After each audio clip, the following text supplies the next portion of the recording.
Good morning students, how are you? I hope you will be fine. Okay, अब आज के topic को शुरू करते हैं। फिजिक्स में क्लास 12 के लिए चैप्टर 3 जो रहेगा करंट इलेक्ट्रिसिटी, उसमें बेसिकली हम ड्रिफ्ट वेलोसिटी के बारे में आज आपको समझाना चाहेंगे कि वो क्या है। तो एक्चुअली आप इस तरीके से जान लें कि जब कोई इलेक्ट्रिक फील्ड अप्लाई की जाती है किसी कंडक्टर पे, तो उसमें जो इलेक्ट्रॉन है, फ्री इलेक्ट्रॉन, जब वो आगे बढ़ते हैं तो चलता ये रहता है कि वो मौजूद आयनों से या जो दूसरे फ्री इलेक्ट्रॉन है उनसे आपस में टक्कर करते हुए आगे बढ़ते हैं। तो हर टक्कर के दौरान एक पल को वो स्टॉप करते हैं और जान लो फिर से एक्सेलरेट करते हैं, फिर तब तक अगले से टकराए, स्टॉप किया और फिर आगे बढ़े। तो इस तरीके से देखा जाए उनकी मोशन क्या है, स्टॉप एंड गो जैसी, यानी रुकना और चलना।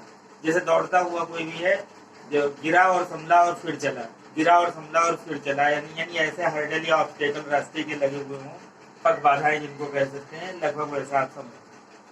और ये जो दो टक्करों के बीच में जो समय अंतराल जो मिलता है, यानी टाइम गैप जो मिलता है, ये रिलैक्सेशन टाइम कहलाएगा। यानी रिलैक्स कर रहा है उस दौरान में इलेक्ट्रॉन जो है, जान लो कि वो आराम कर रहा है। वो हालांकि टाइम बहुत छोटा टाइम होता है और उसकी जो क्वांटिटी होती है वो बहुत माइन्यूट ऑर्डर की होती है, 10⁻14 सेकेंड की होती है। तो यहाँ पे मेन बात ये समझने की है कि अगर इलेक्ट्रिक फील्ड ये अप्लाई की गई है ये डायरेक्शन में, तो इलेक्ट्रॉन को जो एक एवरेज वेलोसिटी मिल रही है स्टॉप और गो के बाद में, एक एवरेज जो मिल पाती है, वो वेलोसिटी एक एवरेज वेलोसिटी के रूप में ड्रिफ्ट वेलोसिटी कहला रही। और ये इलेक्ट्रॉन को किधर मिलती है? अप्लाइड इलेक्ट्रिक फील्ड के अपोजिट डायरेक्शन में। यानी अगर इलेक्ट्रिक फील्ड ये अप्लाई की तो ड्रिफ्ट वेलोसिटी इससे अपोजिट डायरेक्शन में होगी। तभी हम लोग कहते भी है कि इलेक्ट्रिक करंट की डायरेक्शन इलेक्ट्रॉनों के चलने की डायरेक्शन से अपोजिट मानी जाती है। तो इसीलिए मानी जाती है इलेक्ट्रिक करंट की डायरेक्शन इलेक्ट्रिक फील्ड की डायरेक्शन में मानी जाएगी। और इलेक्ट्रिक फील्ड की डायरेक्शन में जब मानी जानी है तो इलेक्ट्रॉन किधर चल रहे थे? इलेक्ट्रिक फील्ड के अपोजिट डायरेक्शन में चल रहे थे, इसीलिए वो सारा कॉन्सेप्ट चलता है। तो अब हम इसको थ्योरी को आगे बढ़ाते हुए इसकी डेफिनेशन लेते हैं। The motion of electron in a conductor under the influence of electric field is like a stop and go because the accelerated electron collide with other free electron and ion. यानी stop and go क्यों हो रहे हैं? क्योंकि वो बाकी जो conductor में या मेटल में जो भी है कंडक्टर, वो उसके बाकी फ्री इलेक्ट्रॉनों से और आयनों से टकराते और आगे बढ़ते हैं, इस वजह से ऐसा हो रहा है। तो as a net result the electrons acquire a small velocity in the direction opposite to the applied electric field, that is known as drift velocity. और इसकी जो वैल्यू है, ऑर्डर है, वो बहुत माइन्यूट है। 10⁻⁴ मीटर पर सेकेंड भी कुछ बुक लिखती हैं, कुछ बुक 10⁻⁶ मीटर पर सेकेंड भी लिखती हैं। यानी लगभग एक एवरेज मान ले 10⁻⁴ मीटर पर सेकेंड से लेके 10⁻�6 मीटर पर सेकेंड के आसपास इसकी ड्रिफ्ट वेलोसिटी की ऑर्डर है, यानी जो कि बहुत ही कम है। यानी इलेक्ट्रॉन अप्लाइड इलेक्ट्रिक फील्ड के अपोजिट डायरेक्शन में जो चलता है वो बहुत ही स्लो मोशन में चलता है।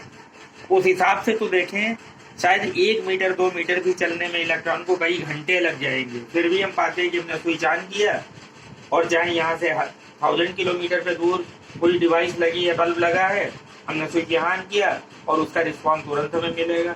तो फिर ऐसा क्यों होता है? इसको हम न्यूमेरिकल में आगे चर्चा कर लेंगे कि आखिर ऐसा क्यों होता होगा।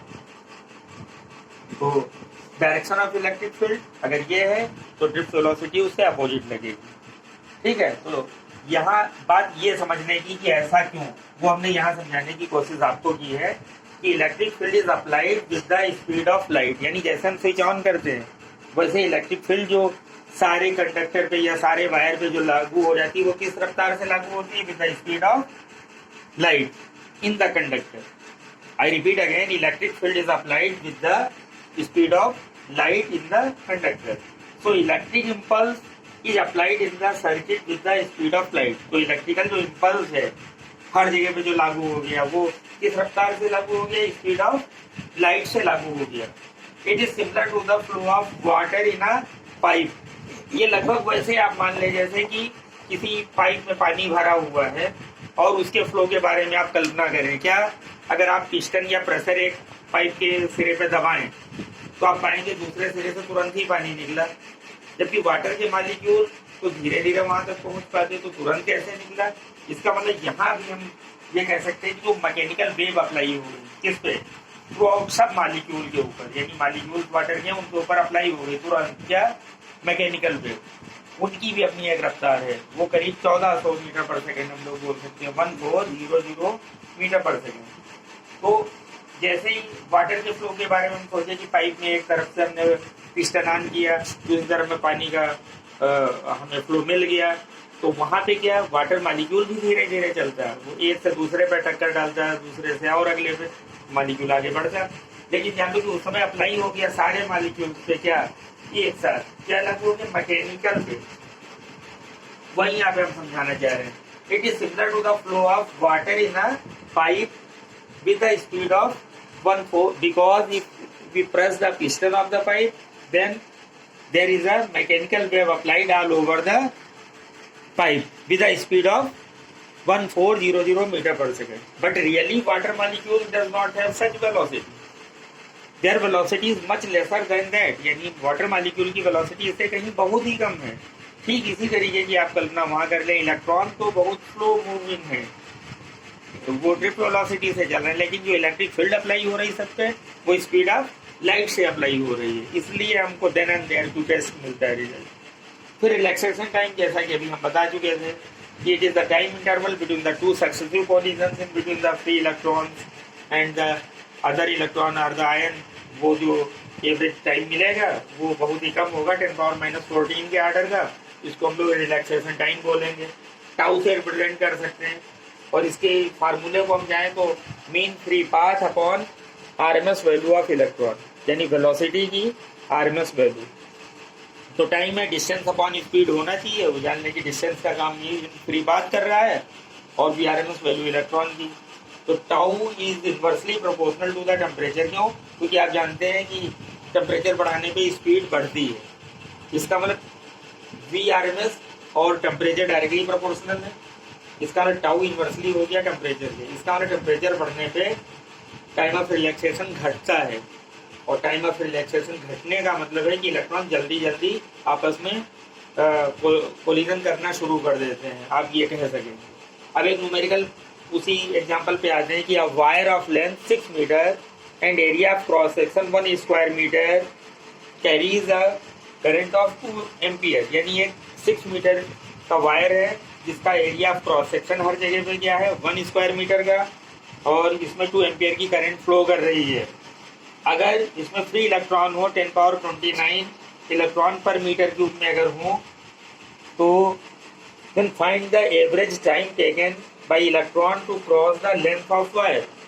6 मीटर का वायर है, अगर इसकी लेंथ को क्रॉस करना है इलेक्ट्रॉन को, तो एवरेज टाइम कितना लेगा, जबकि उसका area of cross section 1 square metre था, करंट 2 एम्पियर की बह रही थी, और नंबर ऑफ फ्री इलेक्ट्रॉन कितने थे 10⁻29 इलेक्ट्रॉन पर मीटर क्यूब में, यानी इतने इलेक्ट्रॉन थे।